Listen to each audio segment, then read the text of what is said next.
Okay, I'm ready whenever you are. Yep.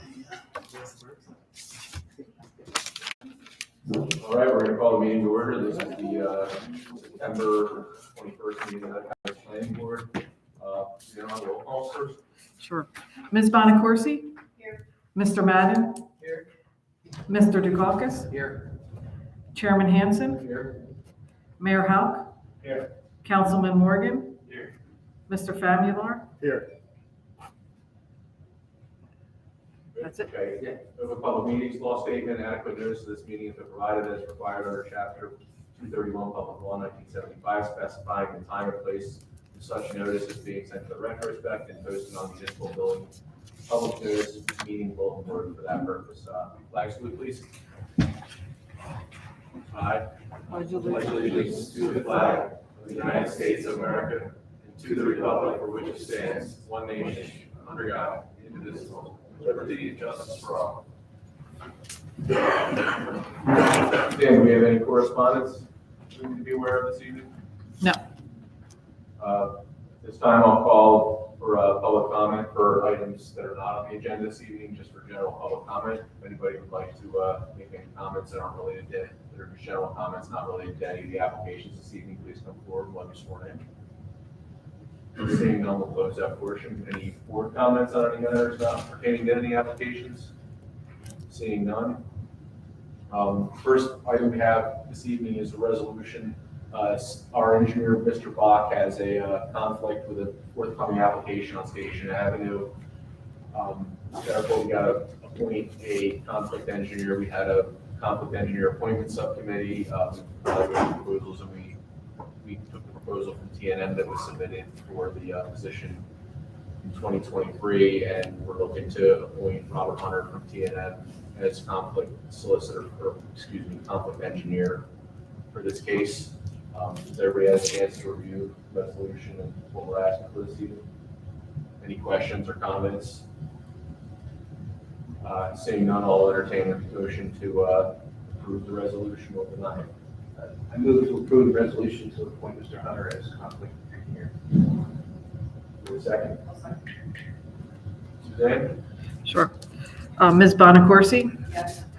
Mr. Madden? Yes. Mayor Hauck? Yes.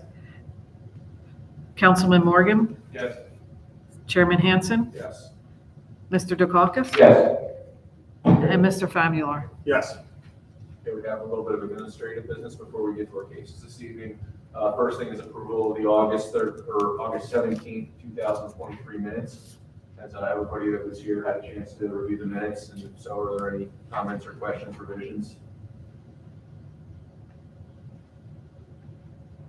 Seeing none, I'll entertain a, we can do this by voice vote. All consent, or hold on, go. Motion. I move to approve the minutes. All in favor? Aye. Opposed? I have to abstain as well, I wasn't here. Resolutions, case number 23-8-1P, that's Timothy Stites, 904 Station Avenue, Block 57, Lot 11. Has everybody received the resolution and reviewed it? And if so, are there any questions or comments, revisions requested? Seeing none, I'll entertain a motion to approve. Oh, my goodness. I move to approve case 23-8-1P. Thank you. Second. I'll second. Suzanne, we'll call all the members that voted on that case. Sorry.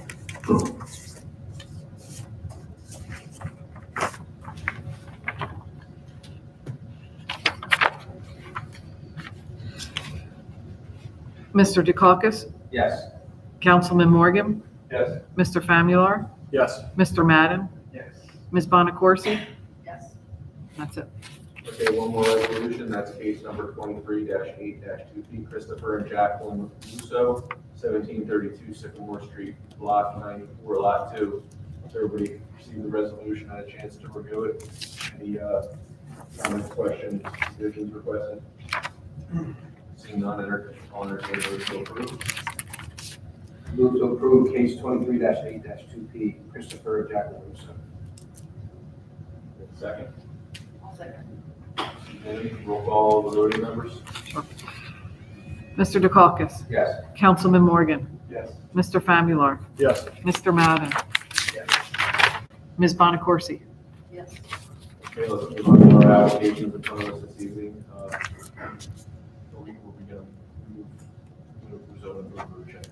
We're going to shuffle the order a little bit this evening because we have our conflict solicitor here for one of the cases, and so we're going to hear case number 23-9-4P, that's Novoche LLC, 414 White Horse Pike, lot 37, lot 8.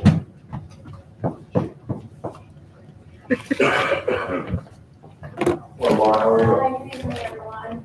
If you don't mind, I'm just gonna grab my file. I actually have those applications in the Novoche, and I have some on 605. But there's like just to let you know, so don't double read anything. Make sure I do. We'll probably have you go second to yours to spare the applicant's cost. I really do appreciate that. Thank you very much. We're going to hear case number 9-3P next to it, as long as nobody has an objection to that. All right, you want to have your witnesses sworn in? Heather? Yes. Or to testify? Yeah, we'd like to swear everyone in just to start out.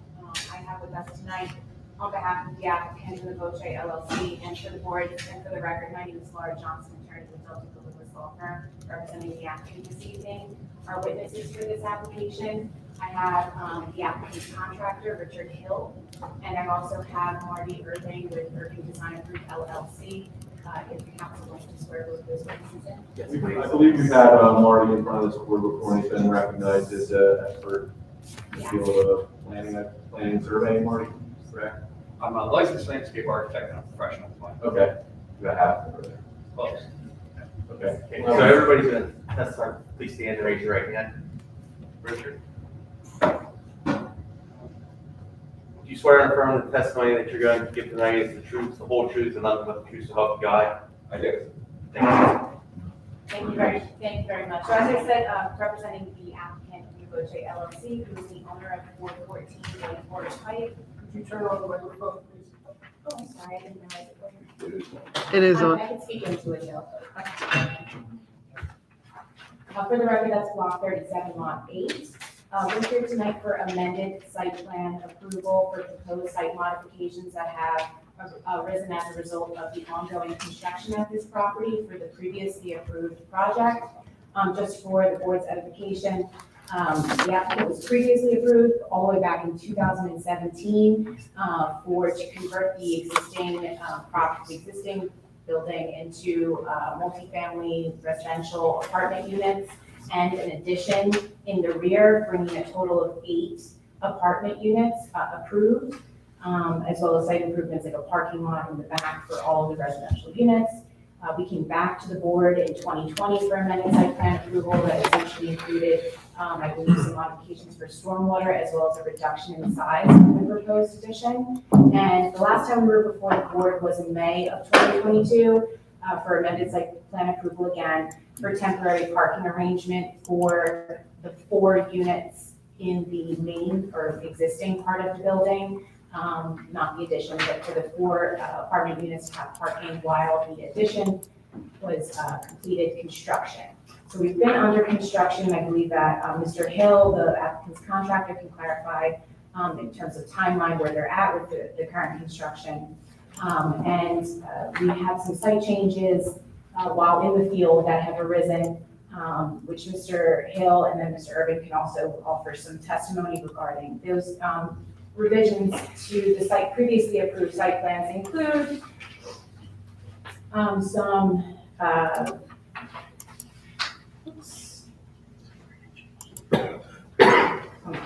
on a second, I have the other applications review letter in front of me. Just switch, I got it right there, thanks.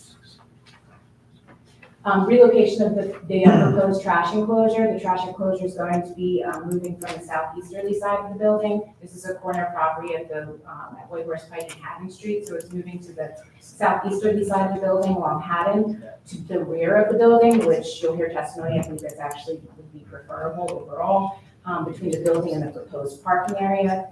The finished floor elevation has risen about 1.05 feet. You'll hear testimony as to why that floor elevation has risen. And then thereby the proposed parking lot has also risen to accommodate the new prison floor elevation. Other changes include reconfiguration of the ADA or handicap parking area, as well as the addition of some sidewalk from the existing portion of the building along Haddon Street to Haddon Street's sidewalk section. So, if I missed anything, Mr. Irving or Mr. Hill can capture that. We did receive Mr. Bach's review letter dated September 14th, 2023. The great thing about these proposed modifications, they don't incur any new variances or anything like that, and we'll have that confirmed on the record for the board and for the boards. With that introduction, I would like to turn it over to Mr. Hill to offer some testimony as contractor for the application. So, Mr. Hill, if you don't mind coming up and sitting here so we can get you on the clearly on the record. I'll try to move this over here. I know. Mr. Hill, could you introduce yourself to the board and let the board know your role in this project, please? I'm the builder for the company. And are you familiar with the most recent amended site plan that was prepared by Urban Design Group? Yes. And could you let the board know a little bit about the changes, particularly, let's start with the change that was highlighted in Mr. Bach's letter. I believe there's been some, movement or relocation of the building addition, that it's gotten closer to the rear side, the rear lot line by about approximately 4 feet. Correct. And could you explain why that occurred in terms of in the rear elevation, why that change happened? We restored the original building, the old historic building first, and went with the historic committee's recommendations to restore it. Cement siding, keeping the windows the same, metal roof and all. And where that connection was supposed to come into would have been into the bay window on the side of Haddon Street. And on top of that bay window, we have a metal roof with a hip on it. So we wanted to preserve that, once we had the round gutters on there, so we wanted to preserve that look for the historic building, by adding the new building to it. So we actually moved it 4 feet over. And I actually do have a photo of it, what Mr. Hill's referring to, just under this as exhibit A1 for the applicant, please. It's just a photo of generally what Mr. Hill is alluding to in order to preserve that bay window, what we call the bay window line, so that the aesthetic look of it. And Laura, so I'm sorry, you're supposed to give us this? I always try to save paper. Thanks. Yeah, I had a couple of things in my hand. Thank you.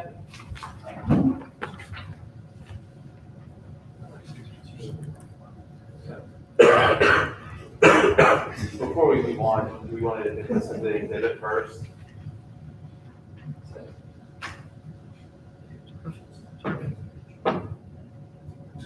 I'm on it. A1. Yep. So, need a motion to admit this is exhibit A1. Make a motion to admit the photograph as A1. Second. All in favor? Aye. Proceed.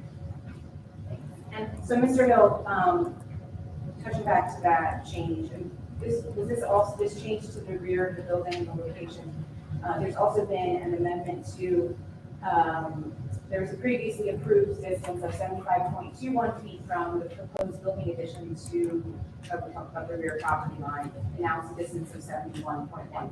That's tied to the change that you just talked about in Yes. regards to the bay window. And there's also a change that is, the previously approved plan was a distance of 5.6 feet from the building addition to the face of the curve of the proposed parking lot. And the revised plan show 3.5 feet, so a 2.1 foot reduction. Could you explain what that reduction is caused by? By moving the building towards the back, we didn't want to touch the parking lot. We didn't want to move to the parking lot where the basin. So there was supposed to be plantings going there alongside that building and light poles, which we are now locating to the other side of the parking lot. So we took 2 feet out of there and then 1 foot out of between where the wall's going to be holding the basin and the curve of the parking lot. And then the basin basically moved back a foot to make up that 4 feet. And is it correct that the raised finished floor elevation was risen, as well as obviously down the parking lot in order to comply with code. Is that why it changed from the previously approved plan? So yes, we had to go to existing grade, we had to maintain 8 inches from existing grade to our siding, and where our siding was actually, because the slab was actually our finished floor. But we would have been, by raising it a foot, we would have been, we would have left the way it was, we would have been 4 inches under the ground finished floor. Those are all the direct questions I have for Mr. Hill, just offer some testimony or perspective on those. And then I'll have Mr. Irvin just confirm if you have things regarding the site plan. Support has any questions or Mr. Dawkins has any questions of this witness. So, just a quick question before you speak this, but, so the original building and the addition, even though they touch, you can't connect, you don't walk from one to the other side, correct? I'm sorry. You can't, in other words, the two buildings, you can't walk from the old building into the new addition, correct? No. Correct, it's just, there's two different entrances. 2 different entrances. Right. Yes, there's actually 3 separate entrances on the old building, one separate entrance on the new building. So the whole reason for raising the addition was just the fact that the siding would have ended up being, because of the way the grade is, the siding would have been buried in the soil, that's the idea. Yeah, the grade was pretty, around the building, the existing building was pretty level, so, where it was at, we had our siding has to be 8 inches off the existing grade, or the proposed grade. And where we would have been under 4 inches, which could have caused many problems. Right, so you have to raise the building, and then you have to raise the parking lot, because you have to exit the building per ADA at a certain percentage. Right, Yes. thank you. Anybody else have any questions? Perhaps, If I may. direct Thank you. Stevens, I got a review letter and things. So I believe we all heard what the reasons is. So besides generally the raising of the building, the slight offset of the building, no new variances are required. But also this resulted in several engineering changes to grades, also changes to the lighting pattern, all of which we have reviewed and provided our comments. There also is a change to what was a standalone trash enclosure location. Now they're proposing a linear trash enclosure along the rear of the building that the whole, instead of a dumpster, individual trash cans. And one of our comments that was there is they have that case along the entire length of it, otherwise you're never going to get the trash cans in and out. They're subject to any of the building codes, but I can say anything less than a 1 cubic yard trash enclosure doesn't require any fire suppression, but it's all subject to our construction code official. Where was the trash enclosure? There's a standalone closure adjacent to Haddon Street as you come directly in from Haddon Street into the parking lot. So it's right off of the driveway entrance. You feel like the size of the enclosure is going to be sufficient for demand? We're not going to have trash cans overflowing out of that. Is it basically the same size as the one before? And that's, it's different. It's not going to be a single dumpster. Dumpster. But the onus is on the applicant. The applicant must keep their trash cans, and there's recycling inside of the trash enclosure, and we can note that as a condition of any improvement resolution if it's successful this evening, but that is understood. The capacity of the basin's not being altered. We actually have one of our review comments, a specific question that they have to certify that I think we could provide testimony on that this evening, but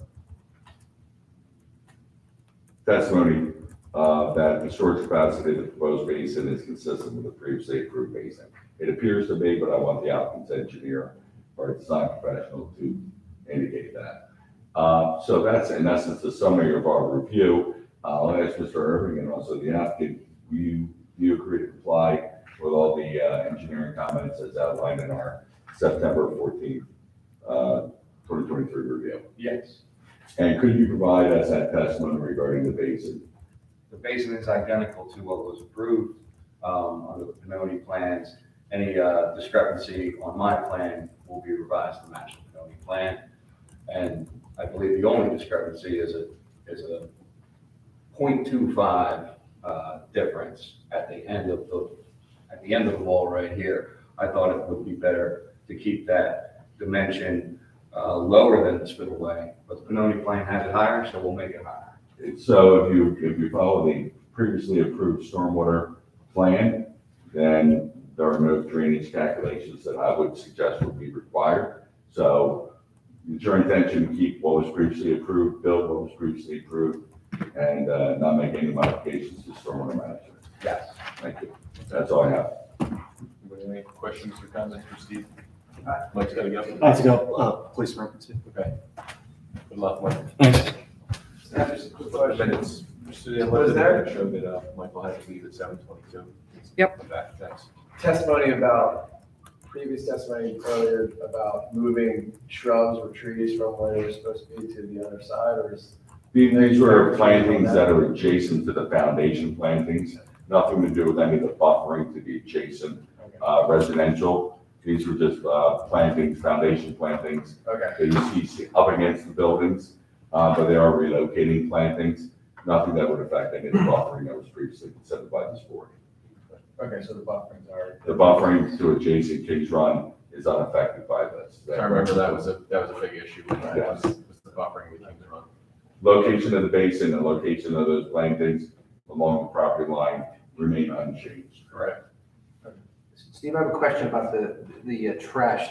This trash and recycling is serviced by private servicer that's hired by the owner, or is this, yes, you're not sworn in. Okay, so how's that work? There's two ways. The applicant has the option of relying upon, and this is my understanding, relying upon, if they make arrangements with the municipality or have a private hauler. So that is not part of our decision process, only that they have the appropriate enclosure, but they're gonna have to contact the administrator of the borough and make those arrangements. That's fine. I think that my concern was just, they're changing it from from a dumpster with an enclosure to now individual trash cans. So it kind of changes the way you take care of the trash, right? As far as pick up. Right. So, Generally, it's my understanding you could have your own private hauler, but then usually there's some sort of remittance back from the municipality to the apartment complex, where the apartment complex can rely upon municipal trash. And if they have trash cans, just like any other multifamily, they can be curbside collected. But that'll have to be decided by application by the applicant to the municipality. thank you. Any other questions, comments for Mr. Bob?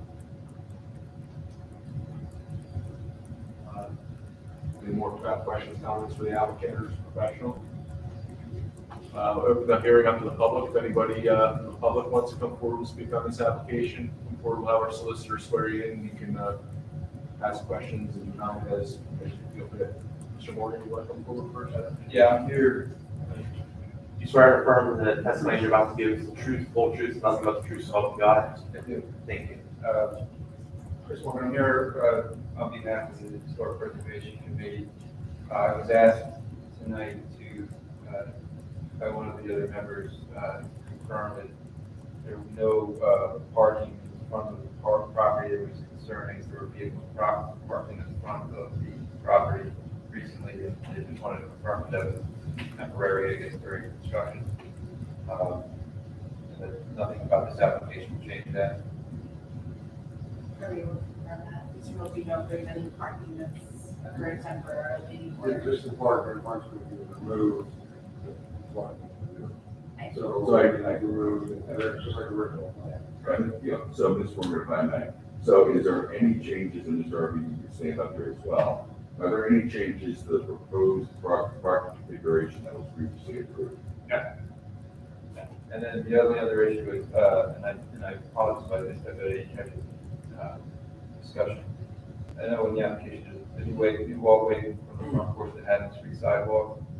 I don't know if that was part of the original application or what, if there was a walkway proposed in the original application, if there's any type of change or variation, just, if and if it's substantial, then it would have, I would suggest that it has to be reviewed by HPC for.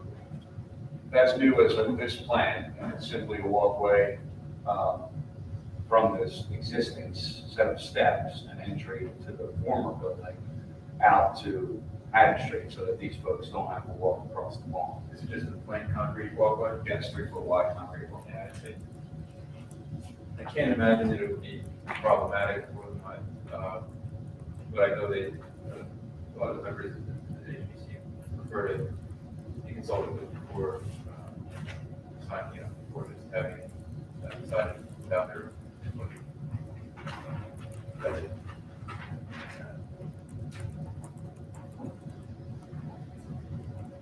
I'm sorry. Raise your I right need- hand. Do you swear and affirm that the testimony you're about to give is the truth, the whole truth, and nothing but the truth to help you God?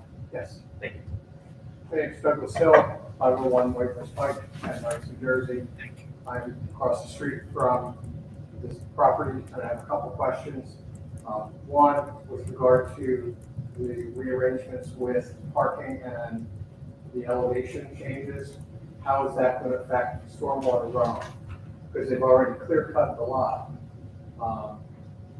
And I'm not sure if the retention basin and everything else is going to be adequate. The testimony from the applicant was that the volume of the basin is gonna be the same and it's gonna drain in the same manner, Mr. Hill.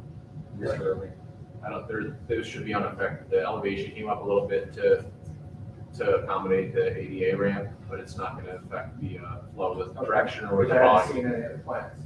I That's have a what was couple represented. questions regarding the new building that they put in, is that the old building had cedar shingles on it, and part of the original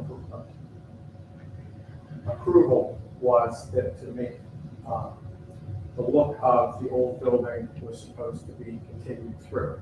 Now, the original building has vinyl siding that mimics cedar type shingles. The new building, while it has green siding, is just plain old siding. Looks rather blah from an architectural standpoint. Why wasn't that continued through from the existing building? And my other question is, I'm sure construction's not done, is on the porches on the new building, you have open 4x4 posts, unpainted, untreated, and they've already, on the backside, have already affixed the downspouts to. So in my mind, it looks like that's all that they're gonna be. Aesthetically, it doesn't look good, and as a property owner, where I look out on Haddon Street, I don't want to see trash cans sitting there permanently, because prior to that, they had a dumpster in the back, I didn't see. So I have an issue with that as far as unless you're going to be, have it all covered. I can speak only to the trash enclosure location. So the trash enclosure location is in the very rear, facing Kings Run, fenced in, right against the parking lot. So it'll So be fenced it'll in. be less visible than the And will there existing be location. plantings around it as well? There will not be plantings along that area, no, because it's really the distance between the building and the curb of that parking area. Well, I'm just concerned about the aesthetics of it, because before I could never see King's Grant, and when everything's clear cut, I can see King's Grant very clearly. It's affixed to the rear of the proposed Way addition, back. way in the back, the All rear. So it's actually less visible than the previous one. I can't speak to any of the architectural elements. All I can say is maybe the applicant can speak that they're going to comply with their HPC prior approvals. Yeah, I can check with my client briefly if I may, but my understanding is that they went to HPC, received HPC approval a long time ago and are in compliance with that, to my knowledge, but, I don't know the nature of the HPC approval. I mean, I've sat on both cases, but I don't know all Korean. Yeah, as long as it's way in the back, so yeah, I it's would not visible. if you want to have Mr. We can Martinez condition bring- anything that, well, I would still be conditioned upon satisfaction of the Yeah. HPC. Mr. DeMartini, do you want to speak? I'm also trying to address the siding question. Let's have you come up and be sworn in then. Yeah.